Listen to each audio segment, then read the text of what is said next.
Narrative. It hit me like a freight train. On what should have been an ordinary Wednesday evening, we were at the kitchen table. My wife was twisting her wedding ring and then said straight-faced, "I want a divorce." No build-up, no warning. Just 4 words that broke 12 years of marriage, while I finished a slice of leftover pizza. I set the slice down and waited for her to explain. She stared at the table as if reading invisible instructions. "Okay," I said, keeping my voice even. "Can I ask why?" She delivered a practice speech about growing apart, wanting different things, and feeling unfulfilled, the usual divorce script. Then she brightened and added something that made me sit up. "But here's the thing," she said. "I don't want us to become strangers. I think we can still be really close friends. We've been together so long. It would be odd to cut each other off. Right?" I nodded, trying to decode what she meant.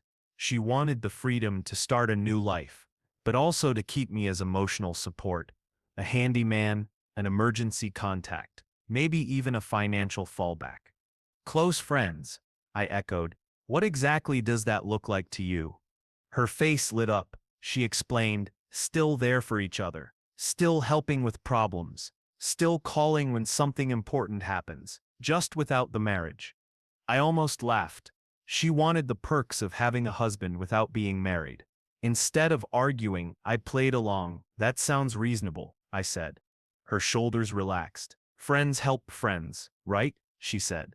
"Exactly," I answered. She thanked me for being mature and said she was relieved I wouldn't fight her.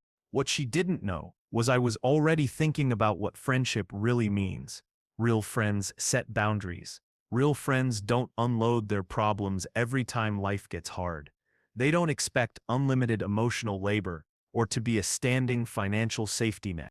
Over the next few weeks, while we handled the paperwork and split assets, she kept returning to this friendship idea. She mentioned how nice it would be to have someone to call when the car made a noise, or when she felt overwhelmed. I agreed in principle. Friends do help, but they help differently than spouses. The divorce itself was fairly smooth. We had no kids and our finances had been mostly separate for years. She wanted the house and could technically afford it with her salary at the marketing firm, so she kept it. I moved out over a couple of weekends and stayed with my brother while I figured things out. She emphasized this was a transition, not an ending. "Our friendship will be better than our marriage," she said as I loaded the last box. "No pressure, no expectation. You'll see this will work out great for both of us." I hugged her, said I hope so, and left with the feeling she was about to get exactly what she asked for. 3 days after moving out, my phone rang at 9 p.m. Her name on the screen. I let it ring twice before answering. "Hey, what's up?" "Oh my God, thank goodness you picked up," she said, panicked. "The garbage disposal is making this horrible grinding noise. I think it's broken. I tried the instructions online, but they're confusing. Can you come take a look?" I paused. "Tonight?" I told her I had a big presentation tomorrow and needed to prep, and suggested calling a plumber. There was a silence. "A plumber for something that would cost $200? Yeah, probably," she admitted. "But you fixed it before, when you were my husband. Now we're friends. Remember?" I could hear her logic clicking into place. Friends help each other with things like this. I offered a friend's alternative. Call a pro or ask other friends who might know about disposals. She went quiet longer this time. "So you're not coming over? Not tonight?" she pressed. "No," I said. "I have plans." True enough, they were trivial. A beer and a show. But they were my plans. She sighed and said she'd figure something out. After I hung up, I smiled. The friendship era had officially begun. Over the next 2 weeks, she schooled me in what she thought friendship meant. First, the smoke detector.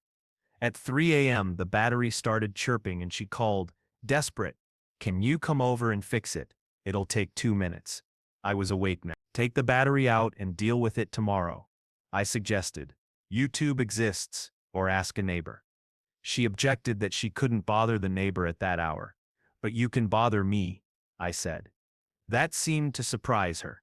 I texted a YouTube link on how to change the battery. 20 minutes later the beeping stopped. She managed it.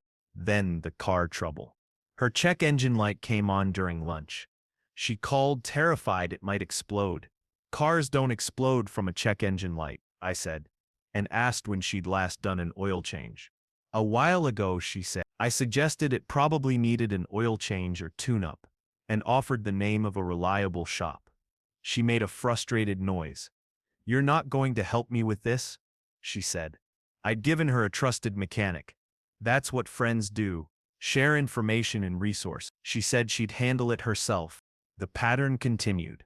She wanted help moving furniture on a weekend I was busy. She asked me to review her resume. I suggested a paid service. She assumed I'd come fix a clogged drain. Each time I declined politely and offered alternatives.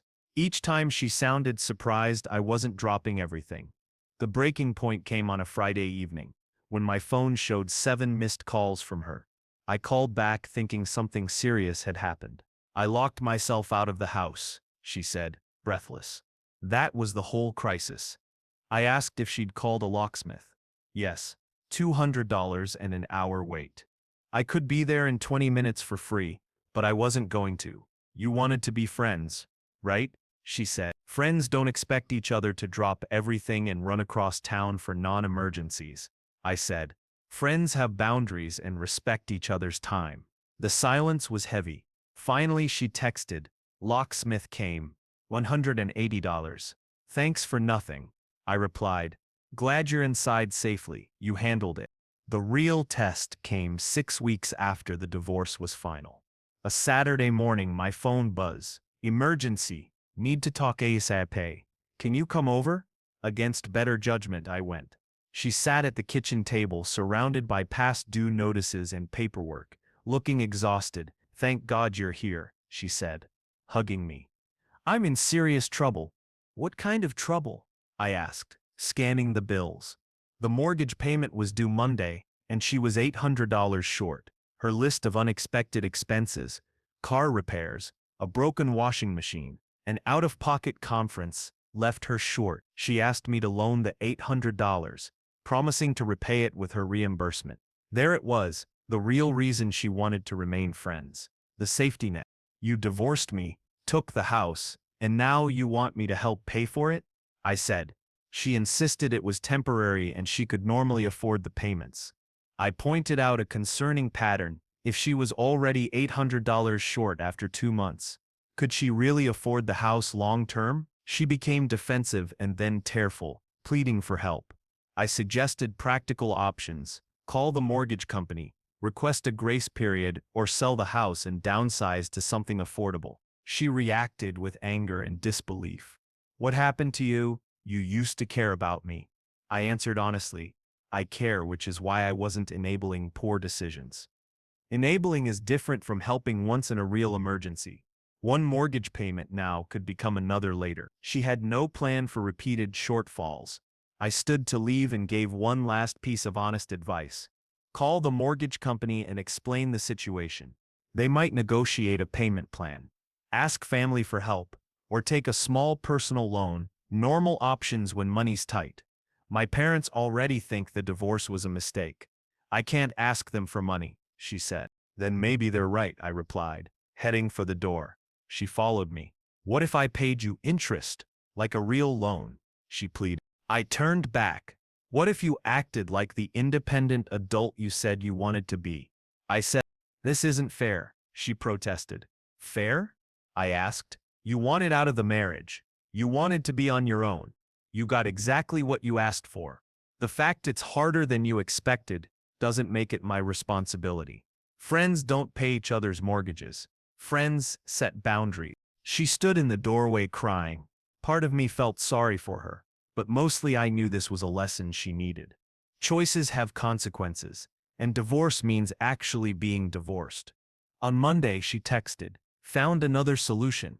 No thanks to you." Glad to hear it, I replied. That's what friends do. Figure things out.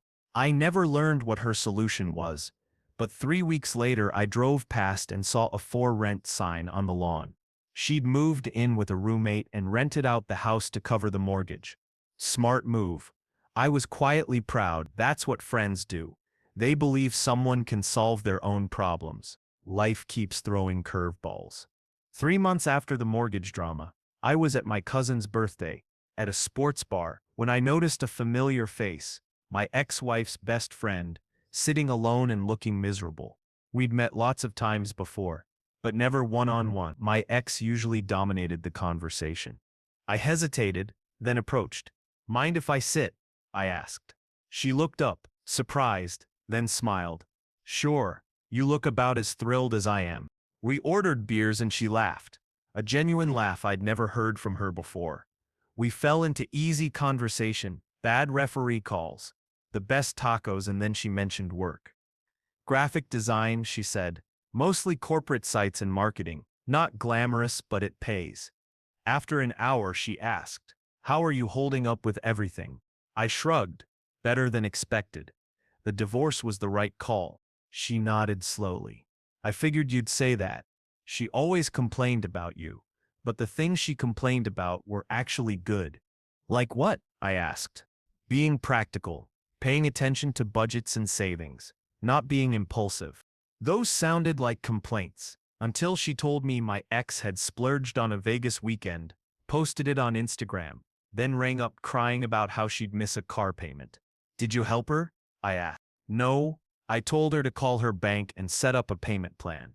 I don't enable bad decisions." That was the exact stance I'd taken about the mortgage. We kept talking until the bar closed. Walking her to her car, she surprised me. "I always wondered what you were actually like," she said. "She talked about you a lot, but I never got the real picture." "She made you sound boring and controlling," she admitted. "Thanks," I said, amused. She paused, then asked, "Would you like to grab coffee sometime? No drama, no ex-gossip." I thought for 2 seconds, and said yes. We exchanged numbers. I left smiling for reasons I couldn't fully name. 2 days later, a short coffee turned into a 3-hour conversation. She'd been pre-med in college until chemistry convinced her otherwise. An elective in design changed her path. She liked creating things that helped businesses succeed. We ended up having dinner and drinks by midnight. We were still talking. It felt easy, uncomplicated. Over weeks we saw each other more. Coffee became dinner, then weekends.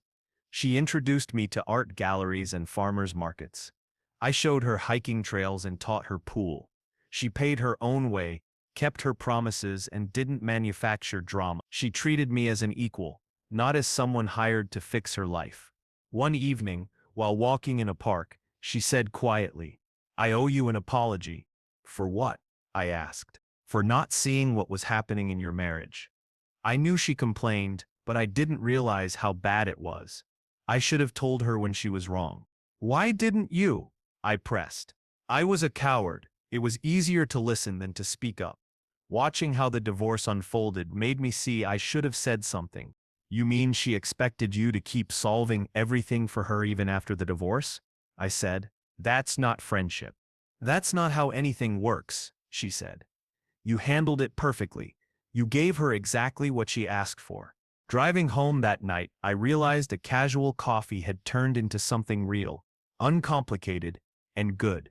My ex didn't know we were spending time together yet, but that would change soon. It did, in a small, ordinary way. One Saturday I was at Target with my new girlfriend, comparing coffee makers, when a sharp gasp came from the next aisle. My ex stood there, basket full of cleaning supplies, staring like she'd caught a crime in progress. "Hey," I said, keeping my hand in my girlfriend's. "How's it going?" "How's it going? You're here with her," my ex repeated, voice rising. "We're shopping for coffee makers," I said. "How long has this been going on?" she demanded. "About 2 months," my girlfriend replied calmly. "And I haven't been your friend for a while." That stopped my ex cold. "What do you mean?" she asked. "It means friendship goes both ways. You called only when you needed something. You never asked how I was. You turned every conversation into your problems." I was getting a divorce. That was 6 months ago. Even before that, our friendship was one-sided. My girlfriend spoke plainly and without drama, just facts. My ex spluttered. "I can't believe you're dating my ex-husband," she said. "Former friend," my girlfriend corrected. Girl code doesn't apply when the friend treated both her husband and her friends like personal assistants. When's the last time you asked about my job or my family? My girlfriend pressed. My ex opened her mouth and then closed it. She couldn't name an example. They could negotiate a payment plan, call family, or take a small personal loan, typical options when money runs short. My parents already think the divorce was a mistake. I can't ask them for money, she said. Then maybe they're right, I replied, heading for the door. She followed. What if I paid you interest like a real loan? She pleaded. I stopped and turned. What if you acted like the independent adult you said you wanted to be? I asked. This isn't fair, she protested. Fair, I answered. You wanted out. You asked to be on your own. You got exactly that. The fact it's harder than you expected doesn't make it my responsibility. Friends don't pay each other's mortgages. Friends set boundaries. She stood in the doorway crying. I felt some sympathy, but mostly I knew this lesson was necessary. Choices have consequences, and divorce means actually being divorced. On Monday she texted, found another solution. No thanks to you. Glad to hear it, I replied. That's what friends do, figure things out. I never learned the details, but 3 weeks later there was a for rent sign on the lawn. She'd moved in with a roommate and rented the house to cover the mortgage. Smart move. I was quietly proud. That's what friends do. They trust each other to solve problems. Life throws curveballs. 3 months later at my cousin's birthday in a sports bar, I spotted my ex-wife's best friend sitting alone and looking miserable. We'd met often in group settings, but never one-on-one. I decided to approach. Mind if I sit? I asked. Sure, she said. Surprised? You look about as thrilled as I am. We ordered beers and slipped into easy conversation. Bad referee calls, tacos, life stuff. She told me she was a graphic designer, doing corporate websites and marketing work. Not glamorous, but it paid the bills. After an hour she asked, "How are you holding up?" Better than I expected. The divorce was the right call, I said. She nodded. I figured you'd say that. She always complained about you, but the things she criticized were actually good. Being practical, watching the budget, not being impulsive.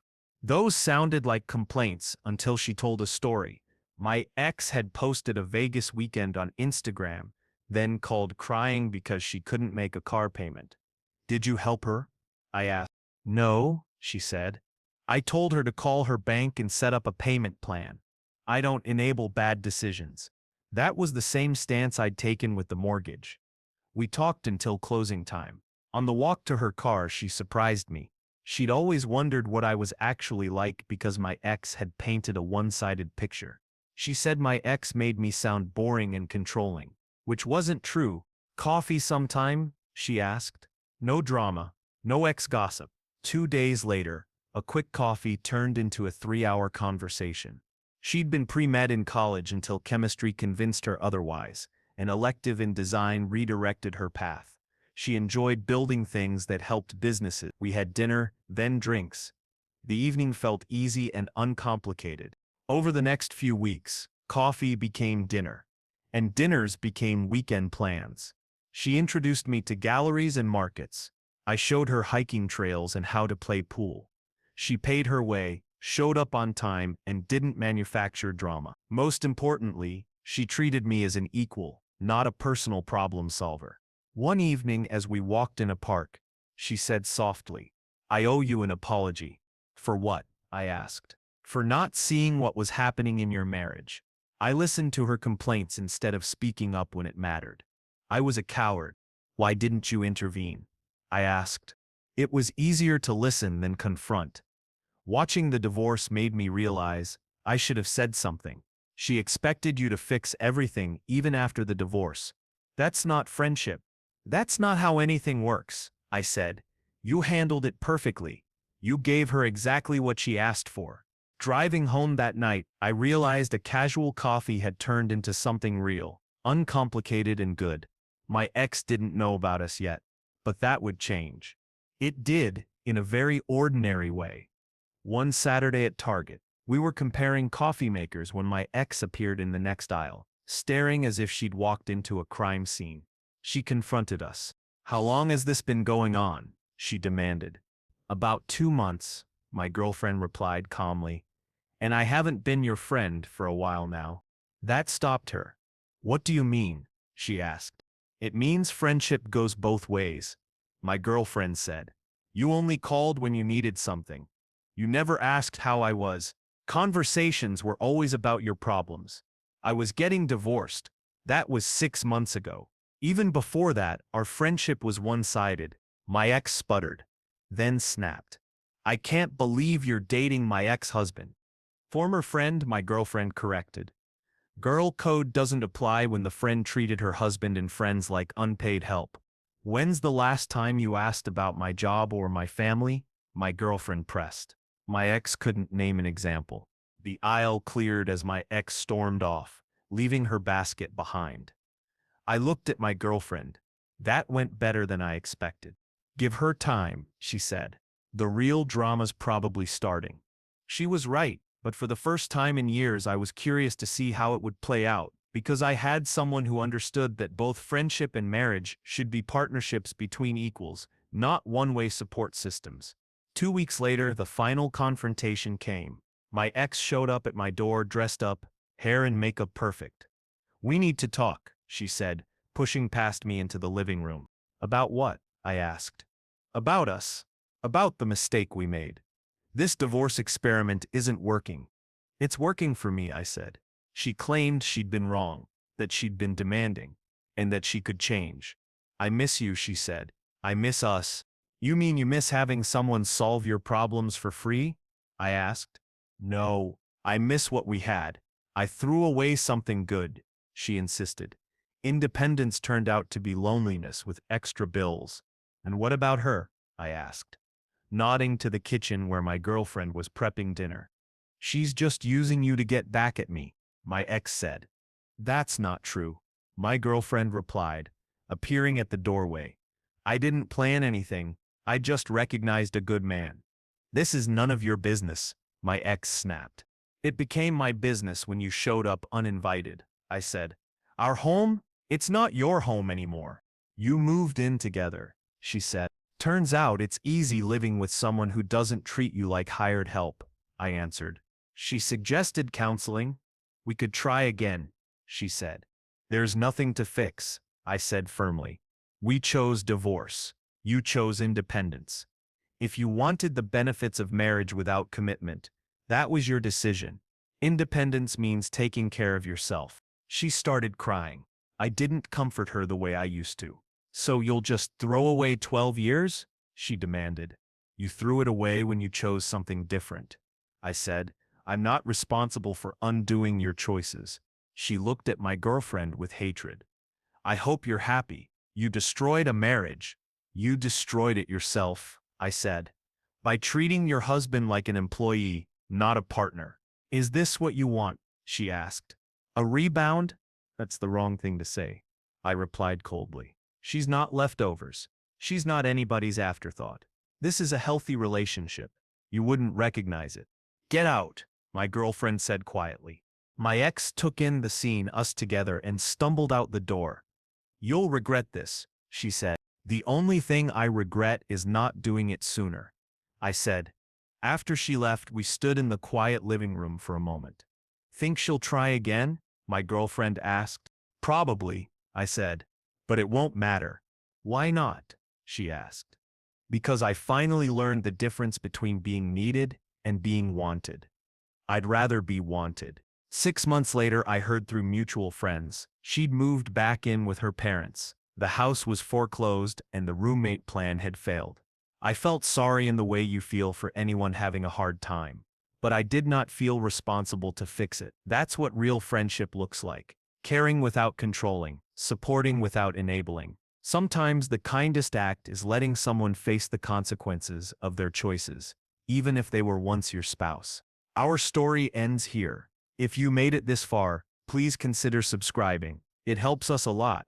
I picked 2 more videos I think you'll enjoy. Click one, and I'll see you in the next story. See you soon.